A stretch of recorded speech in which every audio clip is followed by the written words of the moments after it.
Hello, everyone. I hope everyone is having a wonderful Sukkot. Hope you're enjoying your time with family and friends in the Sukkah, uh, doing the mitzvahs of their Yontiv, shaking the Dalamim and the Lulav and Etrog, and thanking Hashem for all of our wonderful blessings. The Dalamim, Lulav, Etrog, Hadassim, and Aravos, Chazal, our sages, saw as four objects that symbolized greater ideas besides for being different kinds of agricultural items. And so, of course, these four species represented either four types of Jews or four parts of our body.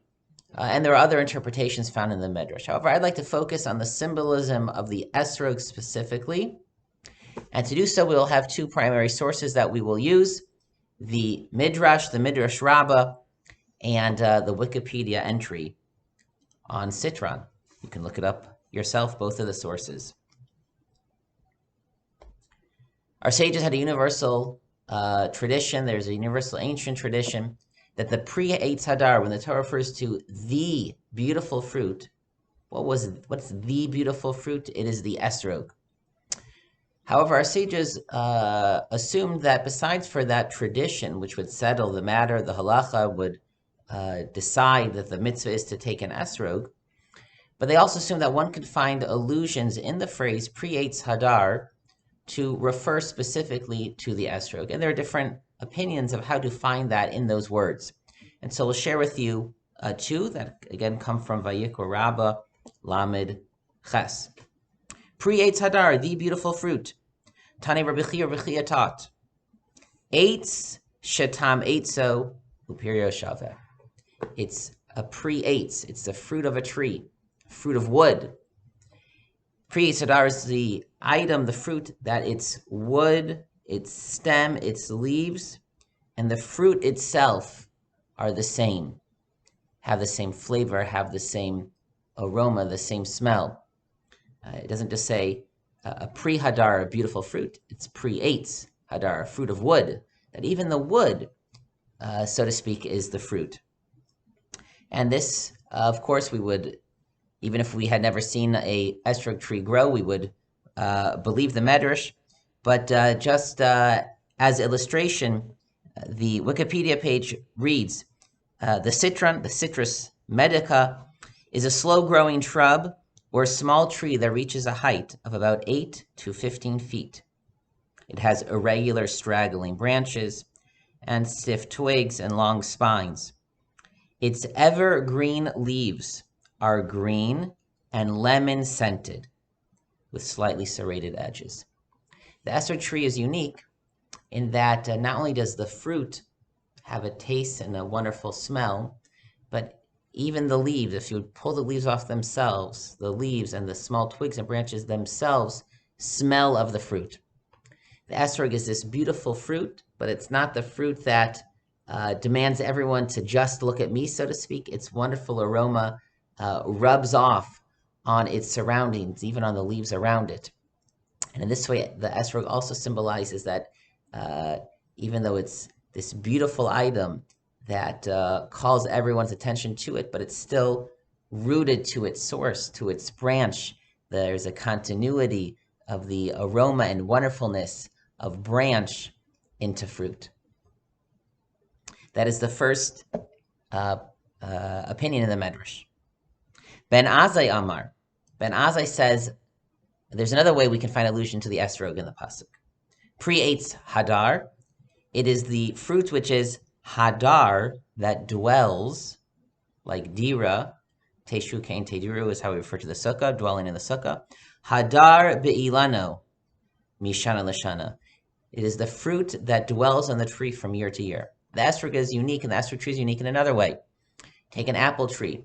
So there's an annual cycle, and the tree grows. In the spring, the fruit begins to develop and to ripen. There are flowers, and then there's fruit, and all the fruit are growing together. They're all approximately the same size, and within a few weeks, a couple of months, then they're all harvested together at the same time in the fall, right around now.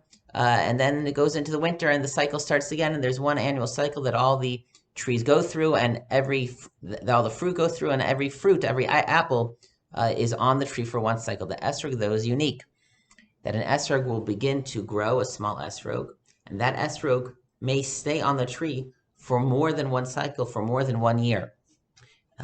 Additionally, the etrog tree has many cycles within 1 year. Again, reading from the Wikipedia article.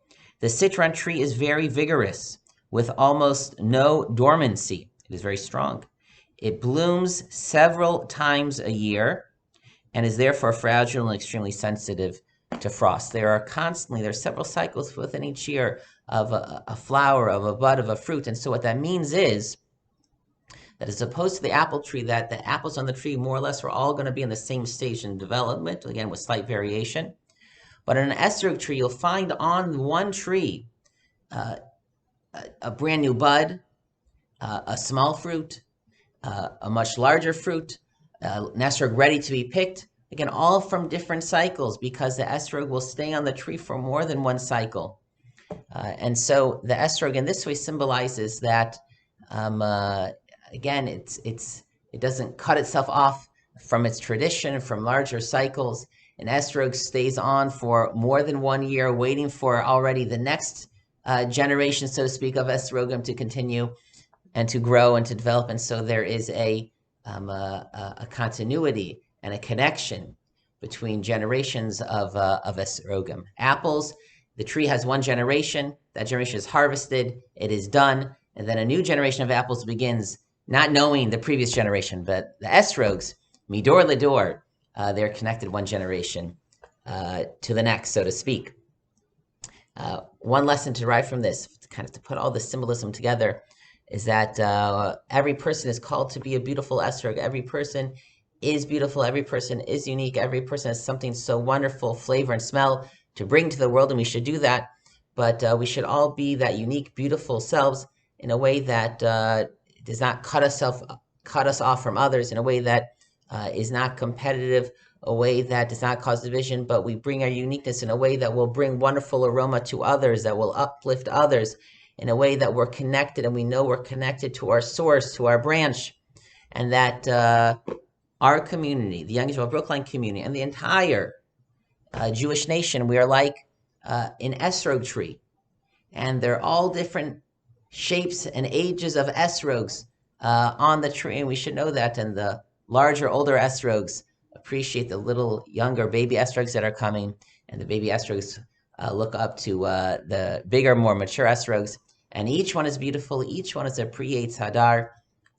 But together, when they're all on the tree, it is something even more beautiful. And that is the model of the Jewish nation and for every Jewish community. And with that, I wish everyone Shabbat Shalom and good Shabbos.